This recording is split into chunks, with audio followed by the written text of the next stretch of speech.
Baskara pernah dibuang oleh Laras hanya karena ia miskin. Bertahun-tahun kemudian, Baskara diundang ke pernikahan Laras dengan pria kaya raya. Semua orang mengira Baskara akan dipermalukan. Tapi di balik senyum sabarnya, ia menyimpan rahasia besar.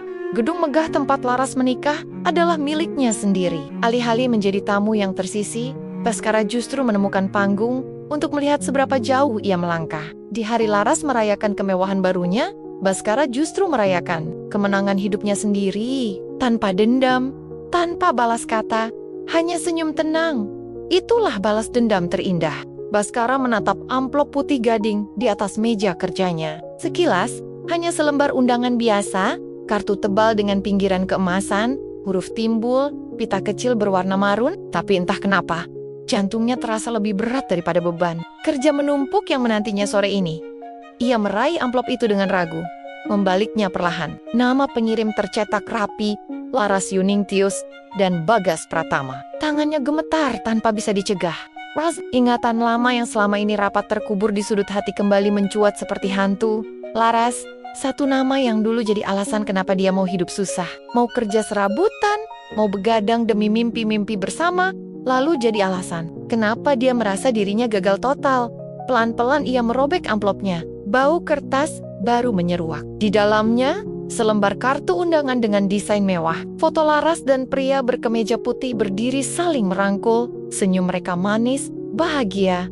Baskara memejamkan mata sejenak, menahan gejolak di dadanya. Ayai tertawa, tapi tak ada yang lucu. Ingin marah, tapi untuk apa? Kamu beneran ngajak aku datang ke pesta ini, Laras? Batinnya menjerit. Tangannya meremas ujung kartu, tapi segera dilemaskan lagi. Ia tidak mau membiarkan kertas ini hancur. Seolah kalau undangannya rusak, perasaannya pun makin hancur.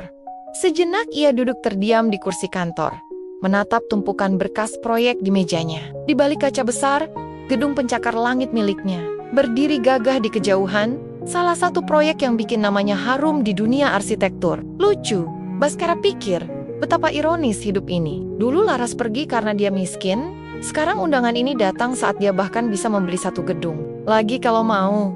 Tapi, kenapa hati ini tetap nyeri, Mas Bas?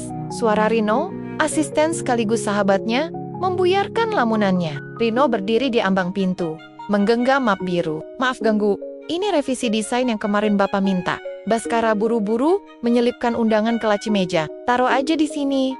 Makasih. No, Rino mengangguk. Tapi matanya sempat melirik laci meja. Ia tahu Baskara bukan tipe orang sentimental. Tapi amplop elegan itu terlalu mencolok. Rino ingin bertanya, tapi urung. Ia hanya menepuk bahu Baskara pelan sebelum keluar lagi, meninggalkan Baskara bersama pikirannya sendiri. Baskara membuka laci, menatap lagi undangan itu. Di bawah nama mempelai, tertulis detail tempat dan tanggal. Sabtu, 18 Mei tahun 2025, Gedung Grahadi Raya. Bibirnya terangkat miris. Gedung Grahadi Raya, karya kebanggaannya sendiri. Baskara ingat betul bagaimana dia mendesain setiap sudut, memilih marmer terbaik, merancang interior elegan, merancang lampu gantung kristal seharga motor bekas. Dulu, gedung ini jadi penanda. Baskara yang dulu tukang gambar brosur di warnet, sekarang bisa bangun istana. Dan kini, Laras, orang yang dulu menatapnya jijik, saat ia tak bisa bayar makan di warung, justru memilih menikah di istana miliknya. Dunia memang suka bercanda. Ia mendesah panjang, memutar kursi kerja menghadap jendela. Langit Jakarta sore itu mendung. Mobil-mobil kecil di jalanan tampak seperti semut yang bergegas. Di antara hingar-bingar kota, Baskara merasakan kesepian yang menempel di pundaknya. Apakah Laras sengaja mengundangnya? Atau sekadar basa-basi? Atau hanya ingin memastikan Baskara masih hidup dengan status orang biasa? Ia meraih ponsel, membuka galeri. Satu folder bernama Laras masih ada di sana. Entah kenapa belum terhapus meski sudah bertahun-tahun. Ia membuka foto pertama. Laras tertawa di bangku taman. Wajahnya polos, tanpa make up mahal. Baskara ingat hari itu. Mereka makan gorengan Rp5.000 sambil merancang mimpi punya rumah mungil. Rumah yang tak pernah terwujud. Baskara mengusap wajahnya. Dulu, ia kira kalau punya uang banyak, Laras pasti akan kembali. Dulu ia kira kalau ia jadi arsitek hebat, Laras akan bangga. Tapi waktu membuktikan, Laras memilih jalannya sendiri. Dan sekarang, undangan ini adalah cara halus dunia untuk menamparnya. Hei Bas, dia bahagia tanpamu. Tapi di balik perih itu, Baskara merasa ada yang menantang. Mungkin dia memang harus datang. Bukan untuk Laras, bukan untuk pamer, tapi untuk dirinya sendiri. Untuk menutup cerita yang seharusnya selesai bertahun-tahun lalu, perlahan ia menekan tombol ponsel. Menghubungi Rino. No, pesenin jas terbaik. Aku butuh yang bikin aku kelihatan pantas berdiri di Gerahadi Raya. Pastikan fitting besok. Ya, di ujung telepon, Rino terdiam. Lalu menjawab, baik, Mas Bas. Baskara menatap undangan di tangannya. Dulu Laras pergi karena dia bukan siapa-siapa. Sekarang, dia akan berdiri di gedung megah miliknya sendiri. Menatap Laras dengan cara yang tak pernah Laras bayangkan. Baskara menarik napas panjang. meraih pulpen, menuliskan catatan di sudut undangan. Datang, tersenyum, pulang dengan kepala. Cegek, Sabtu pagi. Seminggu sebelum hari itu tiba, Baskara berdiri di depan cermin besar di kamarnya. Setelan jas hitam tergantung rapi di balik pintu, masih berbalut plastik. Rino benar, jas ini memang mahal. Tapi kenapa rasanya justru dadanya makin sesak? Baskara meraih gelas kopi di meja rias, meneguknya pelan. Pahit, seperti perasaan yang coba ditelannya sejak undangan itu datang. Sejak malam pertama dia bilang pada dirinya sendiri, kalau dia harus datang, tak peduli betapa dalam bekas luka yang Laras tinggalkan. Ia memejamkan mata. Kenangan datang berbondong-bondong tanpa diundang. Bagaimana dulu Laras sering menjemputnya pulang lembur. Bagaimana Laras dengan sabar menunggu di warung kopi pinggir jalan sambil menggambar denah rumah impian. Di kertas, buram. Bagaimana Laras pelen-pelen berubah dingin ketika uang di dompet. Baskara habis, dan cita-citanya masih sebatas wacana. Ia ingat jelas percakapan terakhir mereka di bawah hujan. Laras berdiri menatapnya, mengenakan mantel biru tua yang kini tinggal bayangan di kepalanya. Bas, aku capek, kamu gak berubah. Kamu cuma janji, tapi nyatanya aku masih naik ojek, masih makan di warung pinggir jalan, masih nyuci baju di kosan temen. Sampai kapan, Bas? Dan Baskara waktu itu hanya menatap Laras dengan mata sembab, hujan bercampur air mata. Tak ada kata-kata, hanya genggaman tangan, yang akhirnya dilepaskan Laras perlahan, sepelan detak jantung Baskara yang remuk. Sekarang, Laras bukan lagi gadis warung kopi. Dia akan jadi istri pria mapan Bagas Pratuma, nama yang asing, tapi entah kenapa terdengar sempurna. Baskara sempat mencari profilnya di internet, lulusan luar negeri. Punya usaha ekspor besar. Laras tahu cara memilih pelabuhan baru, yang lebih menjanjikan, dan Baskara hanya dermaga tua yang ditinggalkan kapal. Bunyi notifikasi ponsel membuat Baskara terlonjak kecil. Pesan dari Rino. Rino, Mas Bas, fitting jasnya jam 10 ya. Driver udah standby di bawah. Baskara merespons, singkat. Oke, ia merapikan rambutnya, meraih dompet dan ponsel, lalu menatap sekeliling kamarnya. Luas, elegan, penuh furnitur custom desainnya sendiri. Semua ini dulu dia impikan bersama Laras. Tapi kini, hanya dia yang tinggal di sini. Pulang ke rumah, yang terang tapi selalu terasa kosong. Di perjalanan menuju butik, Baskara menatap jendela mobil. Jakarta ramai seperti biasa. Klakson bersahutan, orang-orang bergegas dengan ambisi masing-masing. Sama seperti dulu. Bedanya, sekarang Baskara tak lagi berlari. Ia berdiri tegak di puncak, tapi puncak yang sepi. Mobil berhenti di depan butik mewah di daerah Senopati. Rino sudah menunggu di pintu masuk. Tersenyum ragu. Baskara turun, menepuk bahu Rino sekilas. Jasnya udah siap. Rino mengangguk. Iya mas, tinggal fitting final aja. Di dalam butik, penjahit langganan mereka menyambut dengan ramah. Baskara berdiri di depan cermin tinggi, membiarkan para penjahit merapikan bahu jas, memeriksa lipatan, menyesuaikan dasi. Di cermin, ia menatap pantulan dirinya. Lelaki sukses, rapih, berwibawa. Tidak ada lagi Baskara kurus yang dulu sering kelaparan di indekos murahan. Tapi, di balik jas mahal ini, luka itu tetap ada. Menempel rapat di balik dada yang tampak gagah. Mas Baskara cocok banget pakai model ini, kata penjahit sambil tersenyum. Memutar tubuh Baskara pelan. Calon pengantin pasti kagum lihat. Mas nanti.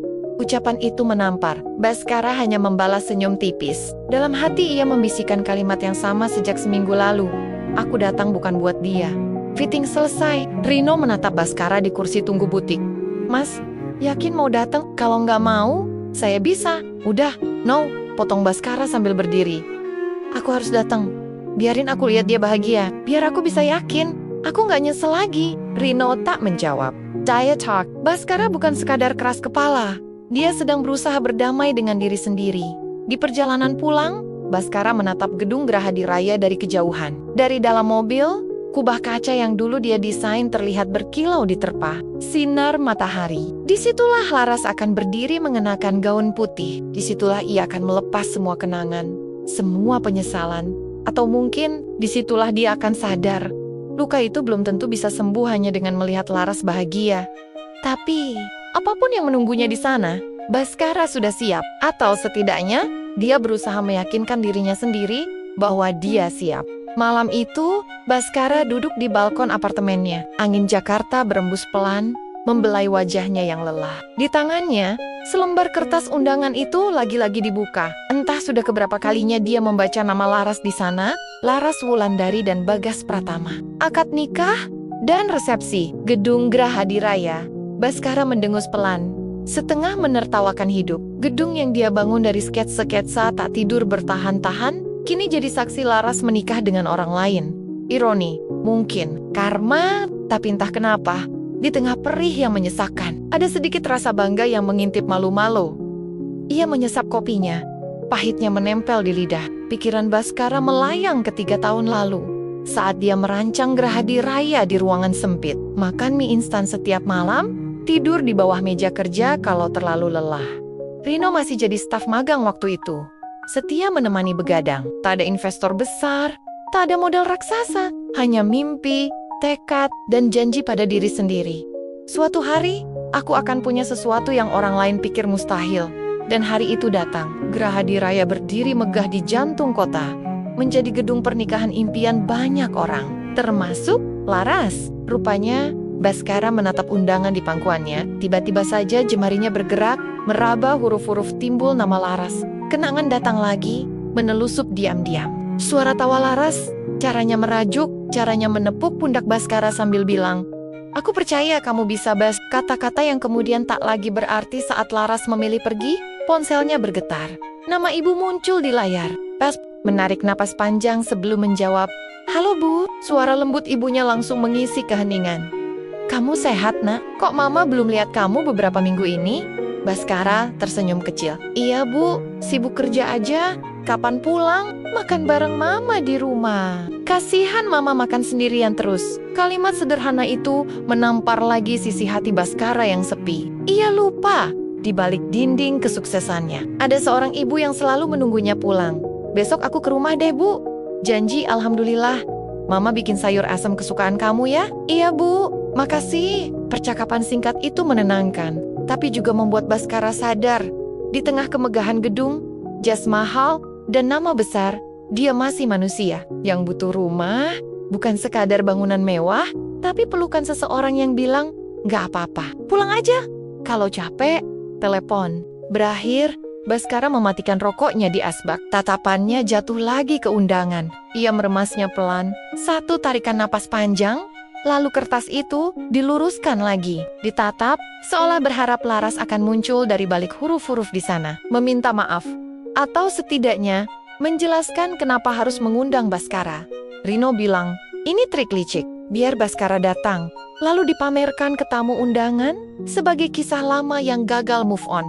Mungkin benar, tapi Baskara bukan remaja patah hati lagi. Dia sudah melewati banyak hujan, lebih deras dari tangisan Laras waktu pergi dulu. Baskara menatap langit, Jakarta yang pucat, bintang nyaris tak terlihat, tertutup lampu kota. Tapi Baskara tahu, bintang itu tetap ada, tak peduli betapa gelapnya awan. Begitu juga Dea, luka boleh menganga, tapi pijakan kakinya tetap kokoh. Dia berdiri, meraih undangan yang kini agak diselipkan ke laci meja kerja, dibiarkan bersembunyi di sana, sampai hari itu tiba. Baskara berbisik pada dirinya sendiri, pelan, hampir tak terdengar. "Tunggu aku di sana, Ras. Lihat sendiri apa yang pernah kamu buang." Don Malampun memeluknya, dingin, tapi Baskara tahu, hatinya sudah mulai menghangat, meski sedikit. Hari itu akhirnya datang. Baskara berdiri di depan cermin besar di kamarnya, menatap pantulan dirinya sendiri. Setelan jas abu gelap tersemat rapi di tubuhnya. Dasinya diikat Rino pagi tadi, sambil bercanda, "Biar mantan lo nyesel maksimal." Bro, ia menarik napas, merapikan kancing jas. Di saku dalamnya, undangan yang sempat berdebu di laci, kini dibawa lagi. Entah kenapa, dia merasa harus membawanya, seolah itu tiket resmi untuk membuka pintu masa lalu. Pagi Jakarta cerah, langit biru bersih, seolah menertawakan isi hati Baskara yang remuk setengah-setengah. Mobilnya meluncur pelan ke arah Gerahadi Raya. Setiap meter mendekat, dada Baskara semakin sempit. Bukan karena Laras, setidaknya itu yang coba dia yakinkan pada diri sendiri. Tapi lebih pada kenangan, ego, dan dendam kecil yang dia simpan rapi selama ini. Di gerbang utama Gerahadi, Baskara turun. Petugas keamanan langsung membungkuk hormat. "Selamat pagi, Pak Baskara." Baskara hanya mengangguk kecil. Lucu, pikirnya. Di gedung ini, semua orang memanggilnya Pak. Mereka hormat, menunduk, membuka pintu. Tapi di ruangan pesta nanti, dia hanya akan jadi tamu undangan masa lalu. Ironi macam apa lagi ini? Begitu melangkah ke lobi, Baskara mendongak. Dinding kaca, lampu gantung kristal, bunga putih segar berjejer rapi. Semua detail interior hasil idenya. Setiap sudut punya Suri. Dan hari ini, sudut-sudut itu jadi saksi janji suci Laras dengan pria lain. Rino, yang sudah menunggu di samping meja resepsionis, melambaikan tangan. "Bro, nih, jas lo bikin semua orang minder," seloroh Rino, mencoba mencairkan suasana. Baskara hanya menepuk bahu Rino. Senyumnya tipis, matanya sibuk mengamati kerumunan tamu. Wajah-wajah lama mulai terlihat, beberapa teman kuliah, rekan kerja lama, bahkan orang-orang yang dulu menertawakannya saat dia ditinggal Laras. Ada tatapan heran, ada bisik-bisik kecil. Baskara menangkap semuanya, menelannya pelan-pelan. Ia berdiri tegak, menebar senyum setipis mungkin. Biar saja, hari ini dia tidak datang sebagai lelaki patah hati. Hari ini dia datang sebagai tuan rumah yang diam-diam diundang ke pestanya sendiri. Musik pengiring mulai terdengar. Di panggung, Mick bersuara lantang, menyebut nama Laras dan Bagas, pengantin idaman. "Pasangan sempurna," katanya. Baskara mengalihkan pandangan ke pintu masuk aula utama, dan di sanalah Laras berdiri. Gaun putih panjang, riasan flawless, senyum tipis di bibirnya. Tangannya menggenggam erat lengan Bagas, pria tinggi berjas mahal, rahang tegas, senyum jumawa. Beberapa detik, pandangan Baskara dan Laras bertemu. Hanya sekejap, tapi rasanya cukup untuk memutar ulang semua yang pernah hancur di antara mereka. Laras tampak kaget melihat Baskara benar-benar datang. Matanya sedikit membesar, senyum di bibirnya goyah, sebelum dengan cepat ia memalingkan wajah. Baskara menahan tawa getir. Jadi, Laras benar-benar tak menyangka dia akan datang, atau memang sengaja agar bisa menunjukkan pada semua orang betapa beruntungnya Laras menemukan pengganti yang lebih mapan. Rino membisik di sampingnya, "Kalau mau kabur sekarang, bro. Masih sempat." Baskara menggeleng pelan. "Enggak, gue harus ada di sini, biar dia tahu siapa yang sebenarnya kalah." Suara tepuk tangan menggema. Musik makin keras. Baskara berdiri di antara tamu, membiarkan sorot lampu menyorot wajahnya. Beberapa pasang mata meliriknya, sebagian sinis, sebagian heran, sebagian menahan tanya. Saat pasangan pengantin berjalan melewati lorong tamu, Baskara menatap Laras lurus-lurus. Tak satu kata pun terucap. Tapi di benaknya, Baskara berbisik, "Lihat Ras, yang kamu buang dulu, kini punya panggung yang kamu injak hari ini." Detik itu, perasaan Baskara campur aduk. Ada getir, ada lega, ada dendam manis yang rasanya mau meledak di dada dan di sudut aula megah itu. Di balik pintu-pintu kaca yang memantulkan bayangan semua orang, Baskara berdiri sendirian. Tapi untuk pertama kalinya, dia merasa benar-benar berdiri paling tinggi. Baskara berdiri di dekat meja hidangan, menatap sekilas deretan makanan mahal yang bahkan tak menggugah seleranya sedikit pun. Suara musik, tawa, dan denting gelas seolah hanya jadi latar samar di telinganya. Kepalanya penuh dengan satu nama, Laras. Sejak tadi matanya mengikuti Laras, yang tampak sibuk menyalami tamu di pelaminan. Bagas berdiri di sampingnya, senyum terkembang, tangan merangkul pinggang Laras seolah ingin menunjukkan pada dunia siapa yang berhasil memiliki perempuan itu sekarang. Rino menepuk pundaknya pelan. "Bro, mau pulang? Atau mau gue cariin minum keras? Biar nggak tegang banget gitu mukanya." Baskara menggeleng, matanya tetap menatap Laras, yang sesekali mencuri pandang ke arahnya, lalu cepat-cepat berpaling, seolah takut ketahuan. "Gue nggak akan pulang sebelum bicara sama dia," Rino mendesah. Lo yakin? Mau cari masalah di pesta orang? Baskara hanya tersenyum kecil. Yang punya pestanya kan gue juga, Rin. Rino tertawa hambar. Sentilan lo emang gak pernah gagal. Di sela tamu yang bergantian menyalami, Baskara melihat celah. Laras berdiri sendirian di dekat dekorasi bunga, menunduk sambil membetulkan gaun. Bagas sedang sibuk bicara dengan beberapa pejabat di sudut aula. Inilah momen yang dia tunggu. Baskara menarik napas panjang, menegakkan bahu, lalu melangkah mendekat. Laras mendongak saat mendengar langkah kaki. Tatapan mereka bertemu, lagi-lagi sunyi, seolah ribuan kata hanya mampat di dada. "Hai!" Suara Baskara lirih, nyaris tenggelam oleh musik. Laras membalas dengan senyum kaku. "Kamu beneran datang?" Baskara tertawa pelan, getir. "Kenapa? Kaget?" Laras menunduk, jemarinya meremas renda gaunnya. "Aku kira kamu gak akan mau datang." "Kenapa gak mau? Undangan resmi. Tempatnya juga kebetulan nyaman," kata Baskara, menahan nada sinis yang hampir lolos. Laras mengangguk pelan, tapi matanya tampak berair. Ia mencoba menenangkan napas. "Bas, maaf." Dua kata itu, maaf, membuat dada Baskara berdegup aneh. Entah kenapa rasanya malah makin sesak. "Maaf? Buat apa?" tanyanya datar. Laras mendongak. Mata mereka bener-bener bertemu. Ada gugup, ada rindu, ada sesuatu yang seharusnya sudah mati, tapi nyatanya masih berdenyut di sela detak jantung Baskara. "Maaf, karena dulu aku pergi, karena ninggalin kamu, karena aku nggak tahu kamu bisa sejauh ini." Baskara mendecih, menatap sekeliling aula megah.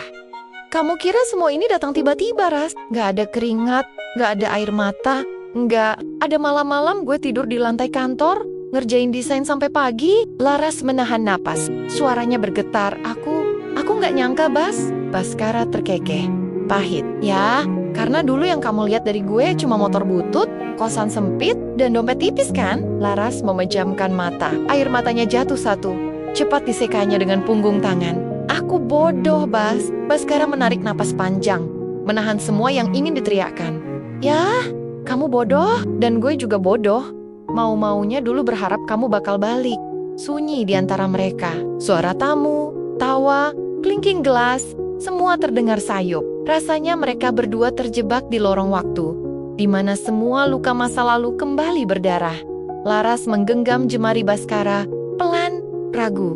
"Kamu bahagia sekarang?" Pertanyaan itu menampar Baskara lebih keras dari semua ejekan yang pernah dia terima. Ia menatap tangan Laras, lalu perlahan menariknya. "Bahagia? Entah, Laras. Tapi setidaknya sekarang gue gak malu lagi sama diri gue sendiri." Beberapa tamu mulai melirik. Bagas, dari jauh, tampak memperhatikan dengan tatapan curiga. Laras buru-buru merapikan ekspresi, berusaha menahan isak. "Bas, kalau aku nggak nikah hari ini, apa kamu?" Baskara memotong cepat. "Berhenti, jangan tanya hal yang nggak akan pernah kejadian. Kamu udah pilih jalan kamu. Gue juga udah sampai di jalan gue." Mata Laras penuh air, tapi senyumnya lirih. "Kamu hebat sekarang." Baskara menatap Laras. Perempuan yang dulu ia cintai motivation, yang pernah ia puja, yang pernah ia benci, dan kini hanya jadi potongan kenangan. "Enggak, gue cuma lagi berdiri di rumah gue sendiri, Ras. Dan kamu cuma lagi jadi tamu di panggung gue." Sebelum Laras sempat menjawab, Bagas datang menghampiri. Tatapannya menusuk Baskara.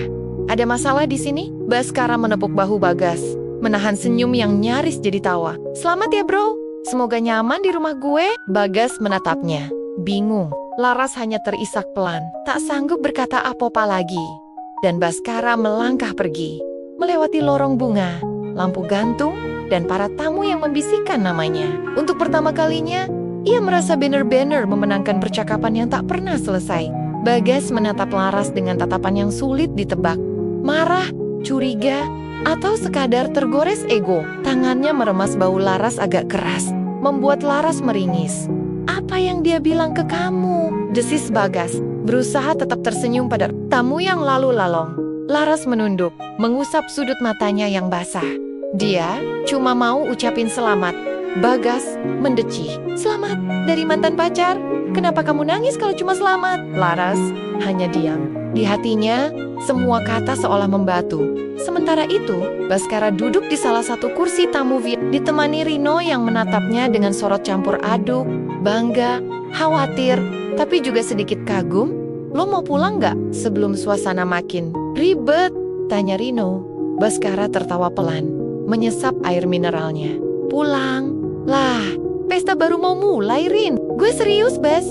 Lo mau ngapain lagi? Baskara meletakkan gelas, menatap ke panggung pelaminan. Gue mau mereka sadar siapa yang sebenarnya berdiri di atas panggung gue malam ini. Rino menghela napas lalu berbisik. Lo nggak takut dicap nyari ribut? Baskara menoleh, tersenyum. Kecil, gue nggak nyari ribut. Gue cuma pengen ngasih pelajaran. Biar mereka sadar, hidup nggak sesederhana ninggalin orang miskin, terus hidup bahagia selamanya. Suasana mulai riuh ketika salah satu mic memanggil Baskara ke depan.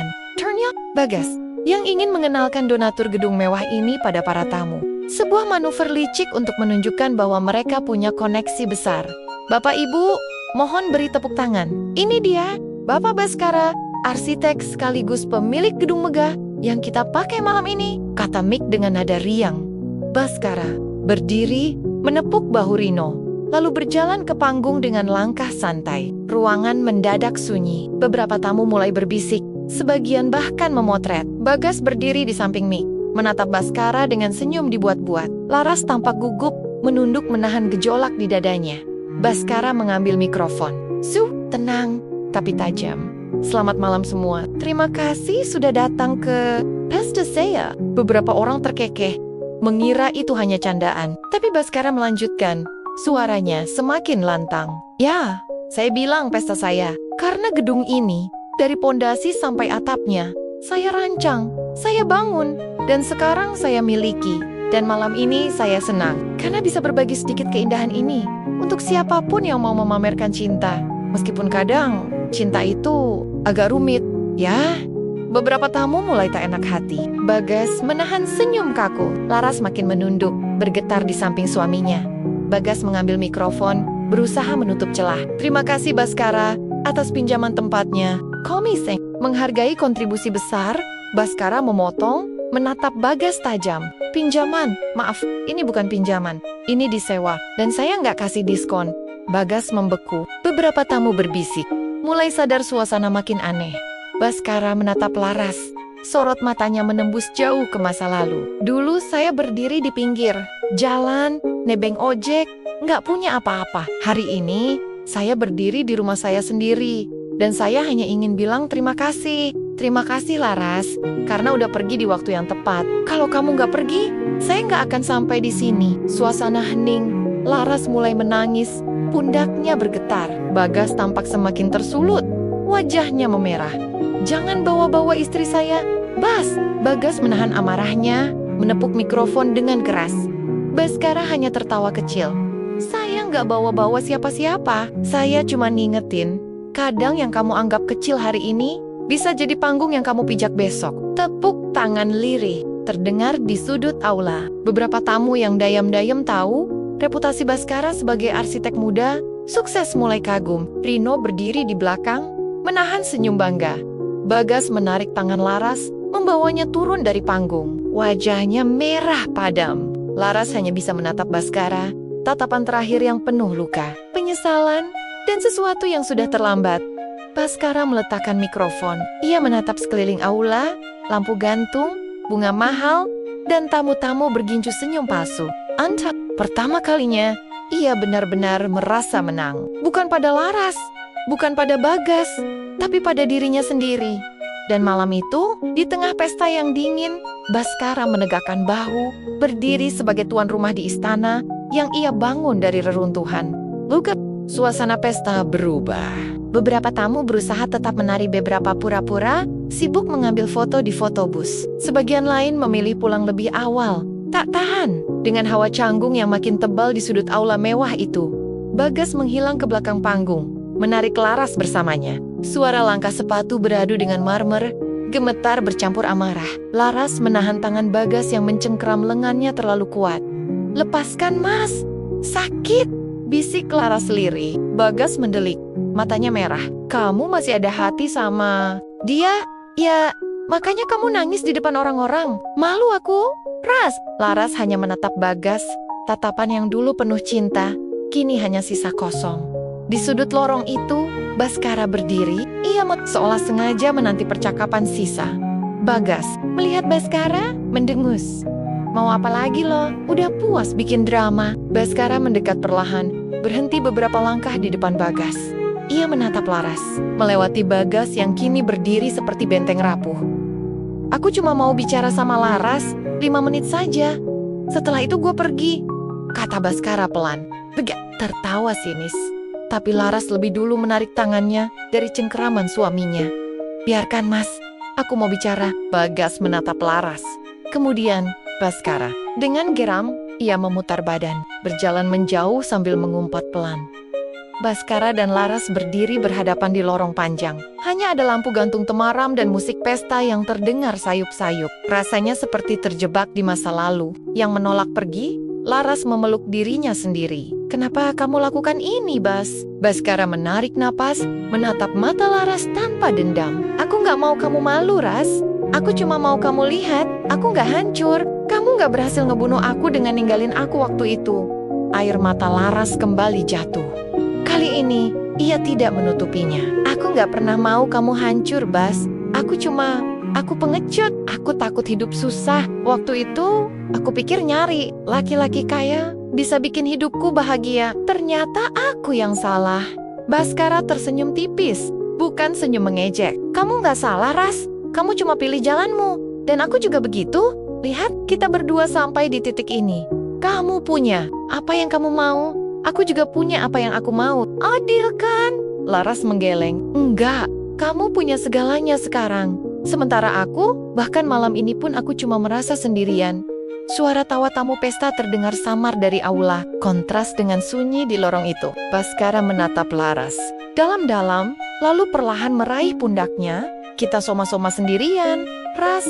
Bedanya, aku sudah berdamai sama sepi. Laras terisak. Tangannya mencoba meraih tangan Baskara, tapi Baskara menepisnya pelan. Jangan, Ras. Kamu sudah punya Bagas. Jalani jalanmu. Jangan lihat ke belakang lagi. Aku pun gak akan. Laras Tekjiang gemetar di tempat. Air matanya jatuh satu-satu. Kalau waktu bisa diputar, aku mau milih kamu lagi, Bas. Aku mau tinggal sama kamu. Meski di kontrakan sempit, Baskara tersenyum lebih lebar. Tapi matanya berkaca. Gak perlu, Ras. Biarkan yang lalu tetap jadi lalu. Kita gak akan pernah banner-banner hilang satu sama lain. Tapi kita juga gak akan pernah banner-banner sama lagi. Hening, hanya lampu gantung yang bergetar kecil terkena angin dari pintu lorong. Akhirnya, Baskara menepuk bahu Laras sekali. Lagi, ia berbalik, melangkah pergi, meninggalkan Laras yang berdiri sendiri di lorong pernikahannya sendiri. Rino sudah menunggu di ujung lorong dengan jasnya yang rapi. Baskara menepuk bahunya. Ayo pulang, Rin. Rino tertawa kecil. Lo gak mau lihat mereka potong kue? Baskara menggeleng sambil membuka pintu keluar. Biarin aja kue itu basi. Gue udah kenyang. Dan malam itu, Baskara keluar dari gedung. Bukan lagi sebagai tamu yang diundang untuk dipermalukan, tapi sebagai pemilik yang pergi dengan kepala tegak, membawa pulang harga diri, mimpi yang pernah diinjak, dan satu luka lama yang akhirnya banner-banner ia ikhlaskan. Langit malam Jakarta belum banner-banner gelap ketika Baskara duduk di jok belakang mobil Rino. Jalanan masih ramai, lampu-lampu kota berlarian di kaca jendela. Baskara memandangi pantulan wajahnya sendiri. Ada kantung mata yang sedikit menghitam. Ada garis senyum di sudut bibir, tapi tidak ada lagi beban yang mencengkeram dada. Rino melirik ke spion, memecah keheningan. Lo gak nyesel? Tadi bisa banget bikin Bagas makin malu, atau bikin Laras nyesel sampai jungkir balik. Baskara tertawa pelan, menepuk bahu sahabatnya yang duduk di kursi depan. Ngapain? Hidup gue bukan panggung buat balas dendam, Rin. Dulu iya, gue mau nunjukin ke dia kalau gue bisa. Tapi pas tadi lihat dia nangis, gue sadar, udah cukup. Rino mendecak kagum, setengah bercanda. Wah, Bapak Baskara sekarang bijak banget ya. Dulu pas kuliah makan Indomie aja kita rebutan. Baskara ikut tertawa. Ingatannya melayang ke masa-masa di kamar kontrakan. Panas, kipas angin bunyinya kayak mesin jet. Mie rebus jadi makan malam mewah. Dan suara Laras di telepon yang bilang, kapan kamu bisa sukses, Bas? Dulu, kata-kata itu pahit, mengalami rasanya manis. Karena Baskara menjawabnya sendiri, dengan caranya sendiri. Mobil berhenti di depan apartemen Baskara. Gedung tinggi, kaca-kaca memantulkan lampu kota. Tempat yang dulu cuma ada di mimpinya, sekarang jadi rumahnya sendiri. Baskara turun, Rino mengikut. Besok lo mau kemana? Tanya Rino. sambil menyalakan rokok. Baskara menatap ke atas, ke arah jendela apartemennya yang lampunya masih gelap. Besok gue mau ke site proyek. Anak-anak butuh revisi desain ballroom hotel baru.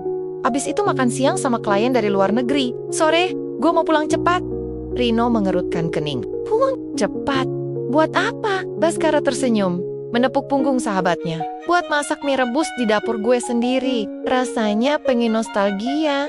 Rino tertawa terbahak, menepuk bahu Baskara keras-keras. Dasar lo, Bas, udah kaya, udah punya gedung sendiri, ujung-ujungnya mie rebus juga. Baskara hanya mengangguk, senyum masih melekat di wajahnya. Karena benar, rasanya pulang yang sebenarnya bukan soal di mana dia berdiri sekarang. Seberapa megah gedung yang dia punya, seberapa mahal jam tangan di pergelangan tangan. Pulang adalah saat dia berdamai dengan apa yang dulu membentuknya. Sakit hati, mimpi, dan sepi yang pernah menemaninya sendirian. Malam itu, Baskara naik ke apartemen, membuka pintu, menyalakan lampu, dan duduk di sofa. Ia membuka kemeja, melempar dasi ke meja kopi, lalu bersandar. Di sekitarnya tak ada suara, hanya detak jam dinding dan dengung AC. Tapi untuk pertama kalinya, sunyi ini bukan musuh. Seni teman, sunyi ini saksi bahwa semua luka, semua ejekan, semua penolakan telah mengantar dia pulang ke dirinya sendiri. Baskara memejamkan mata, menarik napas panjang, dan untuk pertama kalinya setelah sekian tahun, ia benar-benar bisa bilang pada dirinya sendiri, terima kasih sudah bertahan sejauh ini.